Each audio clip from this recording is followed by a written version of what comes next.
認されしエクゾディア。何、デカールの身内から誕生日プレゼントをもらっただと。早速開けてみてみようぜ。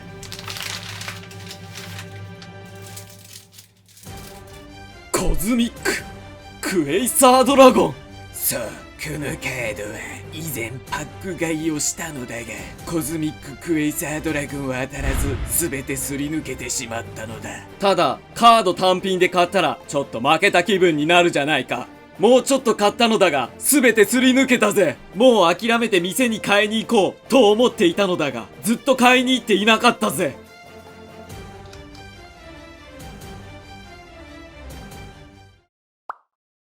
皆さんこんばんは、ゆちです。最近ライブ配信などで玄関工房さんからコメントをいただきました。誕生日は年々数えるのがしんどくなりますが、こうやっていろんな人たちからコメントをもらえるのはとても嬉しい限りです。ちなみに玄関工房さんの動画はデンドロビュー部から見ていたぜ。ショート動画はなかなかに癖になる出来なので、気になったらみんなは動画をチェックだ。さて、このチャンネルはガンプラや美少女プラモを全塗装やいかがわしいことをするチャンネルです。よかったらチャンネル登録よろしくな。今日はだいぶ気になっていた美少女プラモアルカナディアのエレーナを作っていくぜ。俺がプラモを塗るとすぐ怠慢人だとか言われそうなので、ソシャゲで見るも馬ブスは怖くて塗れなかったのだが、その不完全燃焼をこのエレーナで爆発させていこう。はい、では素組みができたので真面目にレビューをしていきます。作ったらこいつ思った以上に馬ですね。馬らしい筋肉もがっつり掘られていてほぼ馬。その馬ボディに対してこのロケットおっぱい、これは性癖刺さる人には刺さっちゃいますね。もちろん個人的には好きです。しかし俺たち変態プラモデラーはこんなのを作りに来たんじゃない。もっと女体を作りたい、もっとストレートで変態なプラモデルを作りに来たんだって思った人は多いのではないでしょうか。そんな性癖が正常な人にはまずエレーナのデザインをしたゼットン先生のモンスター娘のお医者さんをおすすめ。このアニメを見れば間違いなく性癖が歪んでエレーナの後ろ姿が可愛く見える。大きさはマジででかい。でかすぎる。下半身に馬を仕込んだなら仕方ない大きさなのかもしれませんが、こいつ前に作ったエグゾディアといい勝負してるんですよ。でかいよね。でもサイズ感がいまいちわからないっていう方のために、ここに女神デバイスのガンナを添えてあげます。これによりエレーナの大きさがお分かりいただけたでしょうか。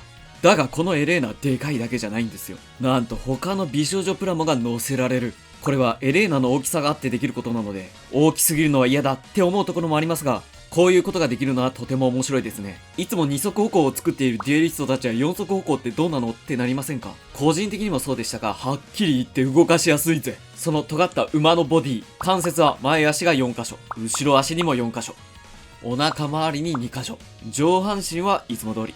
このような感じで色々なところに関節があるので柔軟にポーズを取らせることができます。さらに関節はできるだけ目立たないようにできるだけパーツで関節を隠しているようで、あんまり悪目立ちはないんですよ。しかも馬なんて走るポーズだけだろうって思うじゃないですか。それが座れるんですよ。これは可愛い。これがお店で売っているのか。子供が手に取ったら性癖が絶対に歪みますね。今までのが素体状態、ここに武装パーツが加わります。これが追加武装。武装を取り付けたエレーナがこんな感じ。性癖を歪めるだけのプラモじゃなかったんですね。普通にかっこいい。やはり大きい胸と武器はロマンだよな。俺たち男はすぐエレーナの胸に目がいっちゃいますけれど、このエレーナ結構筋肉質なんですよ。甲冑が似合うポイントなんじゃないかと思います。でも大きすぎると武器の重さで肩が緩んじゃうんじゃないのって思っても大丈夫。背中に固定用の関節が付属しているので、背中と武器を接続すれば重さには負けません。これで安心してポーズを楽しめます。特殊性癖なんてないよって方ご安心ください。盾とランスを組み合わせると馬の状態に変形することができます。これに美少女を乗せたり、ガンプラを乗せたり、遊戯王のモンスターも乗せられるってわけだな。でも欲を言うと手綱が欲しかったですね。エレーナに手綱を引っ掛けて俺たちが望むような特殊な服とか武装周りはとてもかっこいいのだが、腕周りに羽織っている服がとても動かしづらい。かっこいいだけにこれはちょっと残念。あと腰周りの装甲も結構取れやすくて、もうここら辺取れやすくて気になるよっていう人は接着剤で接着した方がいいかもしれません。最後に交換パーツ。ハンドパーツは生の手ではなく装甲の手が5種類、表情パーツは4種類、ランスの取り替えパーツが2種類と、まあこんな感じでエレーナのざっくりレビューは以上。正直言って今日はもう俺の性欲が限界。普通に女を作りたい。だってさ、最近改造とかミキシングとかなんか続いてない？なのでたまには初心に帰りながら、合わせ目消しや後はめ加工が必要なところを丁寧に解説しながら下処理をやっていくぜ。では改造行くぜ。まずは関節の調整。膝関節や腕の関節はこのようにパーツ同士の隙間があまりありません。このまま塗装をすると曲げるだけで間違いなく塗装が剥げる。なので一度分解し、関節を棒やすりの細めで全体を削ります。しかし削りすぎると今度は変な形になってしまうので、削りすぎには気をつけましょう。心配な方はあまり削れない600番などで削っていくと良いでしょう。できたのがこんな感じ。隙間ができたのがお分かりいただけたでしょうか。ちょっと隙間が大きすぎないかって思っても大丈夫です。ある程度は塗装をすれば少しパーツが太るのでちょうど良くなります。関節周りの処理が終わったら腕や足の合わせ目消し。空いている隙間にミスターセメント SP を流し込んでいきます。流し込んでから数秒経ったら両サイドを強く押さえつけます。そうすると中から溶剤がむぎゅっと出てくるので、これをよく乾燥させておきます。この次にいろんなところで大活躍のスポンジやすりを使い、乾いた溶剤を240番で一気に落とし、400、600、800、1000番で表面をきれいに仕上げていきます。だがしかし、この時粉が舞って部屋が汚れるって思った方はいるんじゃありませんか？そんな時はヤスリを少し濡らすといいでしょう。粉を舞うのを抑える感じになります。しかし、ただ合わせ目を消すと後で塗装が大変になる部分があります。それが腕の服と胸。まずは腕から見ていきましょう。二の腕に通すパーツは少し大きさを調整すると、合わせ目を消した後、後はめできます。ひらひらの方はよく観察すると、この内面の軸で固定しているので、この固定軸を短くして後はめできるようにしていきます。数ミリを残してカット。これで後はめ完成。しかし、ちょいと緩いなって思った場合は、塗装後にエポキシ接着剤を使い、がっちり固定するといいでしょう。胸パーツは簡単。合わせ目を消してから東洋アソシエイツの電動リューターで内面のジョイントを削ります。あとはこのエッチな胸が勝手にはまってくれます。ジョイントいらず。やはりエロは世界を救う。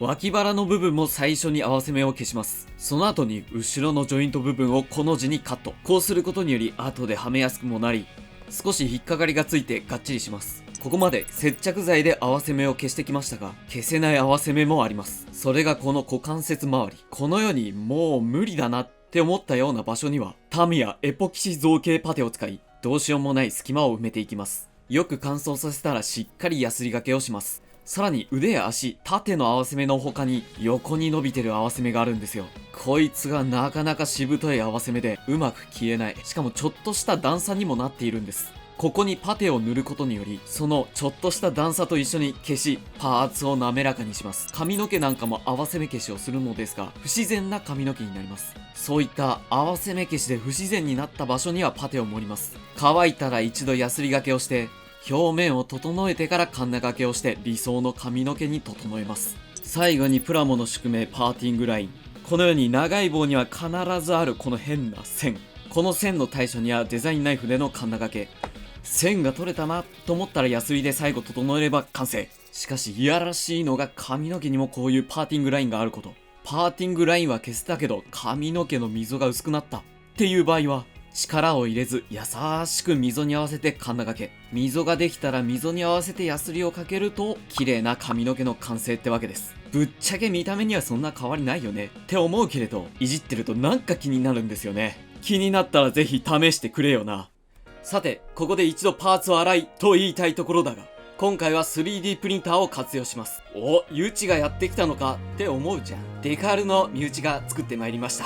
というわけで今回もイラストレーターで大体を描いていきます。そしてフュージョン360に読み込ませ 3D に造形していきます。ちなみにこれは武装パーツで槍の先端に差し替えるオプションパーツになっています。ある程度出来上がったら USB に取り込み 3D プリンターにセット。溶剤を適温にしたり下準備をしていきます。下準備ができたらプリント開始。ここからは倍速モードでお送りするぜ。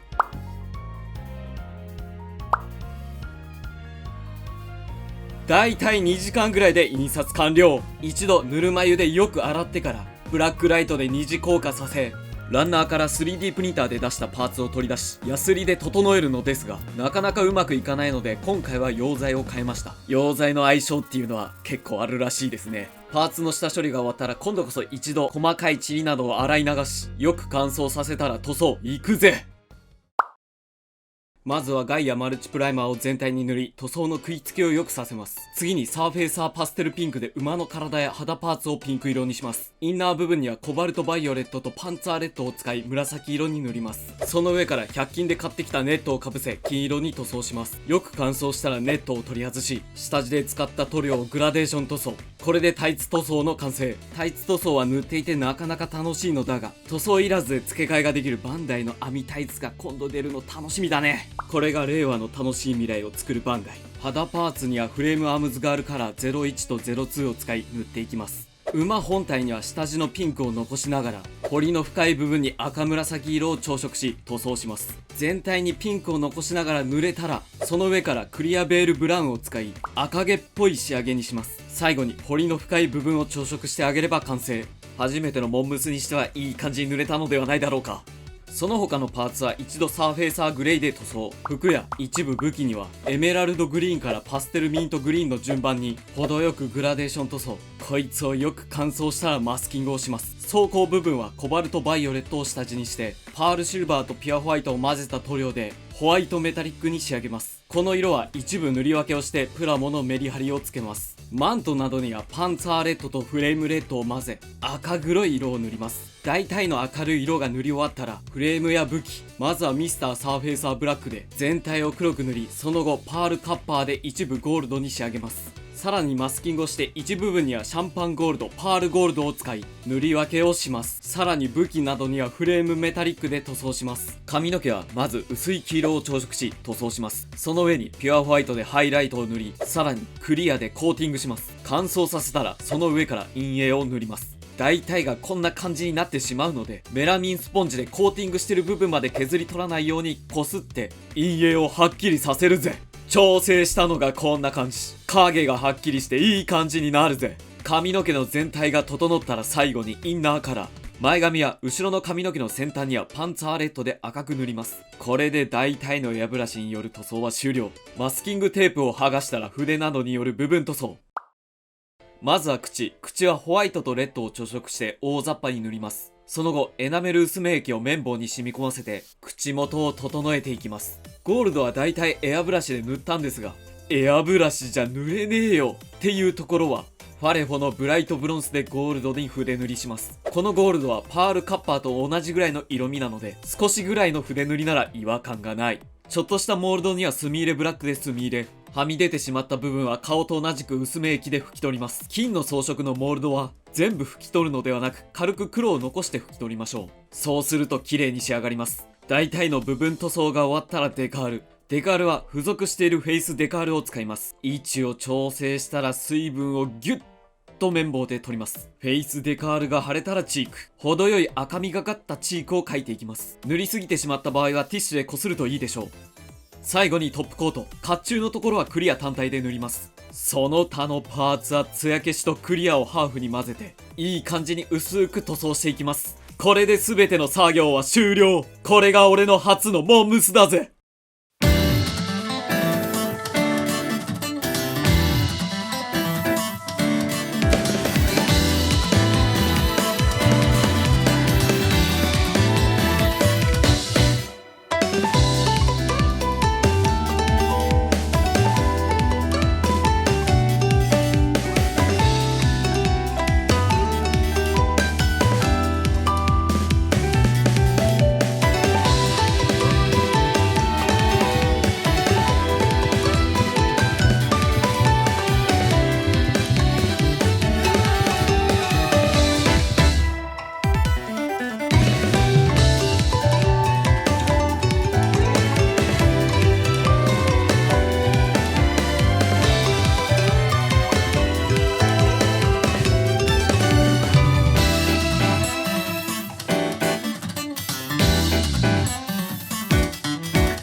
今回のエレーナはいかがだったでしょうか。ただただでけえですね。しかし塗っていたらこのナイスバディがあるから馬と合うんだな、と、個人的には納得しました。ただ、でかいんで、この子は Yahoo オークションに出品するぜ。日時は4月5日の夜から3日間を予定しています。よかったら購入を検討してみてくれよな。それでは今日の動画もこんな感じ。みんなの好きなモンムスコメントくれよな。